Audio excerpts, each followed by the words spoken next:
And joining us now is Frank Gaffney, national security expert and executive chairman of the Center for Security Policy. Frank, thank you for being with us today. Your thoughts on China and how it is handling this whole crisis? It's gone from bad to worse. I think what we're seeing is China is engaged in a massive disinformation operation. It is dissembling, I think, about both the magnitude of the affliction on its own people and the threat that it represents to the rest of us. This is something that has been going on now since the beginning of December. And just as one particularly stunning insight into the problem, the Chinese government, as I'm sure you know, withheld information about this virus outbreak from its own people for about 30 critical days. And during that time, they not only allowed millions of them to move around the country, disseminating it, but they even permitted a potluck dinner for 130,000 people to take place in Wuhan, the absolute center of this outbreak. It's just incredible, irresponsible, and I think it has compounded the danger that the virus poses to not only its own people, but to us as well. Frank, I'm not sure if you heard the preceding report from our national security correspondent, Eric Phillips, but that spat between the CDC and the State Department, does that suggest that the United States government is doing enough to protect Americans from the coronavirus? Well, it seems as though some of the government is, and some of it isn't. It's hard for me to believe that the State Department would have been able to trump on a medical call the decision of the Centers for Disease Control not to have passengers who were evidently not only contaminated with this disease, but exhibiting symptoms of it, to be in a population of people in a closed space coming back to the United States, namely an airplane. But if that in fact happened, it does, I'm afraid, demand that our government get its act together and do even more of what I think, by and large, it has done to date, which is to take a very tough line on the arrivals in this country of Chinese or people coming from China or people who have been in China. I mean, those are sensible steps, and we need them to be, applied uniformly, not intermittently. Frank, just a few seconds left, but with the new arrival of the Americans here, how much do you worry about the global economic impact that this virus could have? I think it's tremendous, and I don't think we really even understand the scope of it. The problem that was touched on by Eric at the end of his report is particularly worrying, even more than the tourism problem, I think, is supply chain disruption. People have no idea how dependent we are on China for supply of all kinds of things, including, by the way, medicine. Some 80 to 90% of our medicine. Serious problem, folks. All right, Frank Gaffney with the Center for Security Policy. Thank you, Frank, for being with us, and we'll be right back. Coronavirus, or now more appropriately, it's called SARS-CoV-2. That's the name of the virus that's responsible for the COVID-19 outbreak. Wuhan, China is the epicenter of this epidemic, but some experts like Dr. Anthony Fauci of formerly the CDC, now NIH, is saying that we're on the verge of a pandemic. Now, before I get to the autopsy results of this patient with COVID-19 illness, it's important to understand the context of the numbers that we're talking about. It's important to understand the total number of people infected, how many people have pneumonia, how many people have ARDS, and how many people have died. When looking at the numbers, we should realize that they're almost certainly being underreported in China, and there's multiple reasons for this, but I'm not going to get into that right now. Although these numbers are not concrete numbers, it's what we have to go by at this point. Also, up to this point, there hasn't been any pathology reported on the disease because of limited access to autopsy and biopsy results. So these are the latest numbers as of February 18th, 5:53 p.m. That's when I'm recording this video. So the total number of confirmed cases, 75,152. Vast majority are mainly in China. On the Diamond Princess cruise ship, they had 542 cases. That brought in 14 new cases to the U.S. Previously, the U.S. was 15, but now it's 14 plus 15 gives you 29. The total number of deaths so far, 2,007. Total number of recovered, 14,352. Now, based on the number of studies that are out there, about 15 to 20% or so of infected patients have pneumonia. And the number for ARDS is less than that because not all the pneumonia patients are getting ARDS. That number is probably around 5% would be my guess. So the number of deaths would be even less than that 5%, and that percentage is calculated to be around 2% or so. But again, we don't have all the numbers. These aren't concrete numbers, and these are estimates. So new studies are coming out this week, and we're going to learn a lot more about this virus. But finally, we now have a new case report study in Lancet Respiratory Medicine. This was published February 17th, and this has autopsy results for a patient who actually died of COVID-19. So this case is based on pathological findings of COVID-19 associated with acute respiratory distress syndrome, or ARDS for short. The patient is a 50-year-old man from China who visited Wuhan January 8th to January 12th. On January 14th, he developed a dry cough and some mild chills, so this is considered day 1 of his illness. However, he didn't initially seek medical attention, and he kept working until January 21st. He then went to a medical clinic on January 21st because by that time, he had developing worsening symptoms. He had fever, chills, fatigue, cough, and shortness of breath. So here's his chest x-ray when he first presented. On January 22nd, day 9 of his illness, the Beijing Centers for Disease Control confirmed by reverse transcriptase real-time PCR assay that the patient had COVID-19.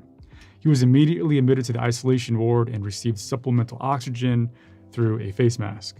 This is not the actual patient, but I wanted to give you a visual of what I'm talking about here. He was given several different medications, which included inhaled version of interferon alpha 2b, iopinavir plus ritonavir as antiviral therapy, and moxifloxacin to prevent secondary bacterial infection.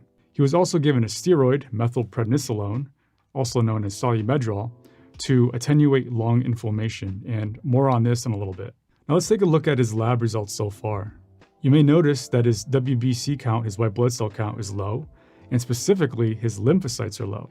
And this is what we call lymphopenia. This is not uncommon with some viral infections. Some other labs that stood out here are elevated AST and elevated LDH. The elevated AST indicates some kind of liver injury. There's lots of different causes of that, including viral infections, including medication. On day 12 of his illness, after his initial presentation, his symptoms did not improve other than his fever, but he was given medication for that, presumably acetaminophen. His chest x-ray on day 12 showed progressive bilateral infiltrates. He repeatedly refused ventilator support in the intensive care unit, apparently because he had claustrophobia and therefore he absolutely refused to be intubated. So instead of being intubated with mechanical ventilation, he received high-flow nasal cannula oxygen therapy. The amount was 60% concentration with a flow rate of 40 liters per minute. So he's not maxed out on the high-flow nasal cannula settings at this point. On day 13 of his illness, his symptoms had still not improved, but oxygen saturation remained above 95%. Generally speaking, you want the oxygen saturation to be above 92%, maybe above 94%, but that's a generalization. Now, fast forward to day 14 of his illness, and his shortness of breath and oxygen saturation worsened despite receiving high-flow nasal cannula oxygen therapy that was turned up to the max with 100% concentration and a flow rate of 40 liters per minute. His oxygen saturation decreased to 60%, and the patient had a cardiac arrest. At that point, he was intubated with mechanical ventilation during his cardiac arrest, where he was having chest compressions and he was given epinephrine. Unfortunately, they weren't able to revive him. They soon did an autopsy after his death, and the biopsy samples were taken from his heart, from his liver, and from his lung.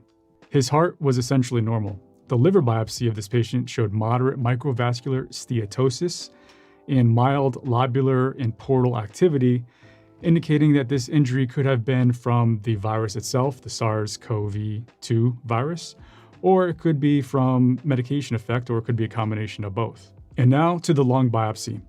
Histological examination of lung tissue showed diffuse alveolar damage with cellular fibromyxoid exudates, along with desquamation of pneumocytes and hyaline membrane formation. Now that's a lot of medical jargon. These findings are consistent with acute respiratory distress syndrome. Interstitial mononuclear inflammatory infiltrates dominated by lymphocytes were found in both lungs. There were multinucleated syncytial cells and atypical large alveoli characterized with prominent nucleoli consistent with cytopathic viral-like changes. So in English, basically the findings were consistent with viral infection in the alveolar areas. These pathological features of COVID-19 greatly resemble those of the SARS and MERS coronaviruses. Now let's talk about giving someone methylprednisolone or solumedrol for acute lung infection. It's typically reserved for someone who has severe ARDS, which this patient ended up having. It's somewhat difficult to tell exactly when he developed ARDS because you need certain criteria, but it appears he went into ARDS around day 12 of his illness. His chest x-ray on day 8, day 10, and day 12 are here. You'll notice that on day 12, it's pretty obvious that he has bilateral patchy opacities, meaning bilateral fluffy infiltrates.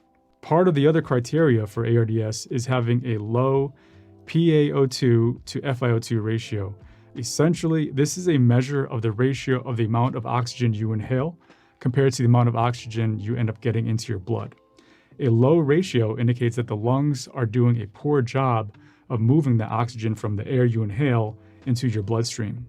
Patients with ARDS have a ratio of less than 300, and severe ARDS is when it's less than 100. It's a little bit hard to determine this patient's ratio based on the limited details in this case report, but it can be safe to assume that his ARDS was severe before his death based on his oxygenation levels.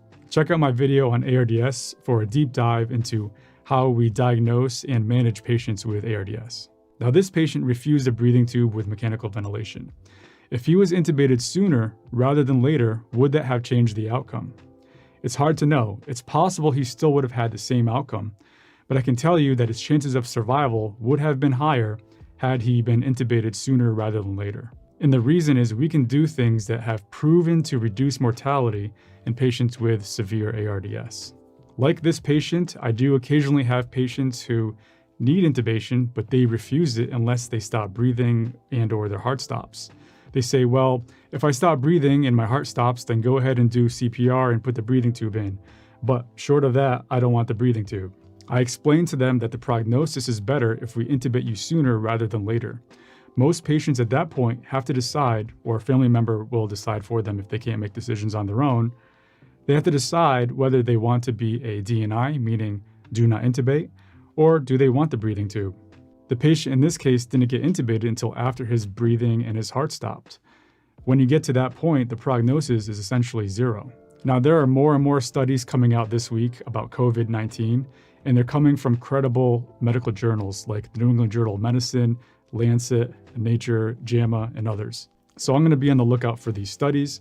If there's a particular COVID-19 topic you want me to make a video on, let me know in the comments below, and I'll do my best to make a video on that. So if you like this video, it would help me if you clicked on that like button. And if you want to see more videos from me, click on the subscribe button. And if you want to be notified of when my next video comes out, hit that bell button. See you in the next one.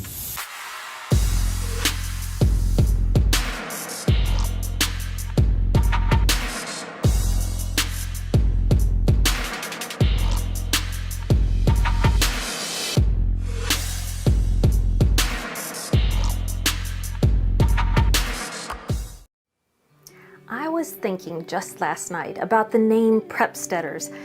If you have been following us for any amount of time, you know that that's probably a mix of two words of prepping or prepper and homesteader, right? But I was thinking of it totally different last night. The word prepsteading is wonderful because it also has that word steady kind of put in there. Prepping and steadiness go right hand in hand. For anything that comes up where everyone else is panicking, I want every Prepsteader watching this to be prepared and steady. So, in the next two episodes, both this week and next week, we're covering the topic of how to prepare for a pandemic. Now, that's a pretty serious and pretty hot topic in the news right at the moment, though you might see this 10 years from now and the coronavirus or COVID-19 that we're all worrying about right now may be long gone by then. I sure hope it is. But whenever you see this, I want you to take the time to prepare now on the front side of a pandemic for your family and what you need to do to prepare ahead of time so that you can be steady while everyone else is panicking. Don't go away.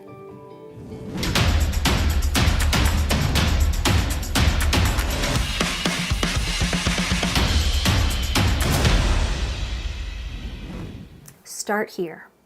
Before anything else gets out of hand or anything happens in your family where you think somebody might be infected, start right here.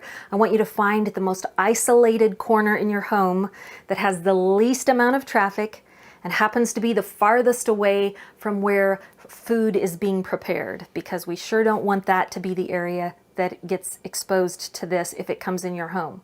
So find a corner, get it cleared out, have it ready and already be the assigned place. And if you're thinking of your mental state, if you had to be stuck in that corner in your own personal quarantine, I would say try to get a corner in your house that actually has a window to the outside, because boy, whoever might need to sit in that corner for a while might be really thankful to at least have a window that can let in some light and some fresh air and all that.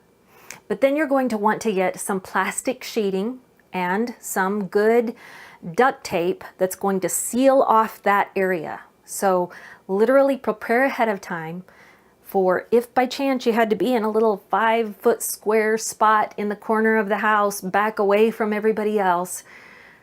Make a bed in there, have the window, and have the sheeting with plastic taped all along the ceiling and the walls and all along the floor. Okay? So that's the first thing that you're just preparing mentally for, and make sure you have those supplies in the event that they're needed. I don't think you need to set up that corner just yet, Lord willing. All right, next, you're going to want to at least have a covering that's available for your family if you did have to go out in public and you knew that you were going into an area where there might be others who are infected. So let's start with the breathing part, because that's the most important thing right now, right?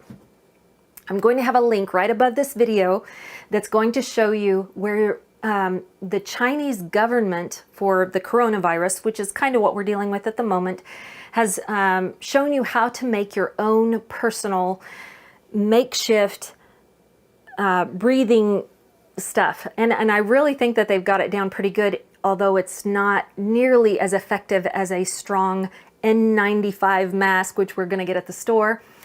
But this is what you could do, and they're going to show you how you can just take paper towels and tissue and a bit of wire, and also a plastic folder from your office supplies. And I'll have that linked above so you can go and watch exactly what they recommend for that. Some folks have been all in a tither thinking they need to get a gas mask with very expensive filters for this. And I want to encourage you that no, that's probably not going to be of any benefit for this specific type of pandemic. What you do want is an N95 mask, but keep this in mind about those. They are only a one-use type mask, and you're going to want to wear it as long as you possibly can. It will actually be effective clear up until it becomes difficult to breathe through, because the moisture that comes out of your breath is going to eventually kind of clog it up just enough to make it so that it's hard to breathe, and you know, okay, it's time to get a new mask. But with that said, you can't just dry it out and use it again. You will need to have multiple N95 masks for each person in your family. The only thing is this: they happen to be manufactured in China. So yes, there may be a time in the future where they are difficult to acquire. Some cities have already reported that it is a little bit difficult to get a hold of them because people kind of are all grabbing them up right now while they can. Most places, though, there are plenty of them. So just get yourself some N95 masks, and often those are going to be found in the painting section of the department store that you go into, or a hardware store like Lowe's or Home Depot or Walmart. Sometimes even, other kind of grocery stores and things will carry those. Nextly, you're going to want a Tyvek full body suit for your whole family. Now, luckily, these are not that expensive, and there's nothing special. You don't have to get a medical grade version or anything like that. You just want the kind that any painter is going to wear. However, you do want the one with the full hood so that it can come all the way around your face, and preferably the kind that has the elastic band, so it's not just an open, but elastic band around the face and elastic around the wrists of the arms and down at the ankles. That's the kind of Tyvek suit that you want for each member of your family. And I would try to get a couple if you can afford them. Next, you're going to want to get some rubber gloves, and any kind are going to be helpful, just trust me. But if you can get the sterile kind, that's great. If you are allergic to latex, right now is the time to find that out. Don't wait until you're stuck with a whole box and it's a pandemic and you're allergic to the gloves. You want to find out if you're allergic to latex, because there is a good kind that you can get that is latex free. But you're going to want to try to get the gloves that aren't just up to your wrist. You want to get the ones with the extended wrist area. Sometimes they can make them like 12 inches long. That's the kind of gloves you want. And in a pandemic, keep in mind, if you are actually going out into an area where people have got it, or you're treating someone in your home, you're going to put on one set of gloves, then you're going to put on your Tyvek suit, and then you're going to put another set of gloves on going over top of that sleeve. So one set goes underneath the sleeve and then one over the sleeve, so that you've kind of got a full seal going on there with nothing able to be compromised. I hope that makes sense. Okay, so you've got your N95 mask, you've got your Tyvek suit, you've got your gloves. You're going to want to get some wader boots, and preferably the kind that have no seams. Preferably they're going to be rubber or plastic, where they are just all made of one piece of whatever they're made with, and it needs to have a smooth surface so that it's very easy to clean and disinfect every time that you take them off. That's something not all of us have, and so this is the time to go ahead and get those. Let me look real quick. Oh, eyewear. You need to have eyewear, and there are some kinds of eyewear that are not as effective, but even glasses are going to help. So if someone sneezed, you would be thankful that you had glasses on. But if you are getting the right kind, you're going to want the same area where you got that N95 mask. You're going to want plastic eye goggles that have the side vents, not anything in the front, but it'll have a nice full front viewing area and then vents in the sides, but is also enclosed in the sides. I hope that makes sense. If you don't have the boots, you'll want to get the little booties, and oftentimes those Tyvek suits come with little booties, so that's a convenience there. But make sure you have something that covers your feet regardless, not just your typical shoes that you're going to be tracking in and out of the house. Then you're also going to want a 5-gallon bucket, or a couple of those, and some bleach that's the extra germicidal bleach, because you're going to want to be able to take off all those things that we've just put on our bodies when it's time to strip those things off. And we're going to plunge those into that 5-gallon bucket that we've got prepared with bleach water that is going to soak those and get the germs out of them. All right? Just so you know, all of these things that I've mentioned today can be found right now at different local stores. But in case you're watching this at a time when those are not, you might also want to look online, of course, at Amazon.com. Walmart.com now delivers and might have exactly what you need. But there are also places like Lowe's and Home Depot that have websites you can order from. And medical supplies can be ordered usually from Medline.com. Now, none of these places have told me to sponsor and say their name out or anything like that, so you use whichever one works for you. Again, at the time of this episode's filming, there are only about 20 reported cases within the United States at this time. I hope that that hasn't grown by the time you view this, or that this pandemic is long past, but I want you to know that your chances of surviving it are high, but your chances of contracting it or being around someone who has it is also pretty high. So, even though the last pandemic that went through the whole world was back in 1918, that's been quite a while. You want to take this seriously, not get scared, but just prepare and then stay steady. There are things that should be thought through and prepared in advance, like if you have prescription drugs and you need to get an extra supply of those, like a 90-day supply, ask your doctor if he can write that prescription. Go ahead and fill it and be ready with that, especially those of you who are on insulin. And I would say that's especially important right now because most of our pharmaceutical drugs come from China.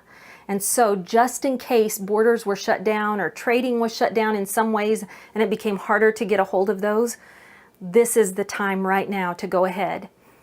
And same with all the other things I've listed. Most of these items are mostly made in China. So that's why not only are you preparing ahead of a pandemic, but because this specific one is coming out of China itself, I offer my deepest sympathies for those of you who are in that country and enduring this right now. We wish that we could make it better for you, but it is wise for the rest of us to keep ourselves careful in what we even order from your country at this time.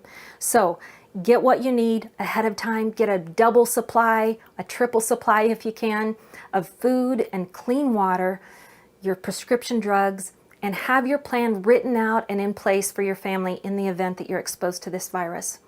Now, we're going to come back and talk about a whole lot more next week that's going to help you feel a whole lot more confident about surviving this and other pandemics in the future. So don't miss next week's episode, and until then, go out and live courageously and generously and be a blessing to someone today. We'll see you next time.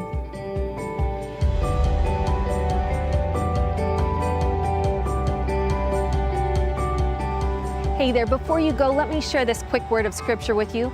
This is out of the Holy Bible in the book of John, chapter 15, verses 16 and 17. And these are the words of Jesus Christ himself.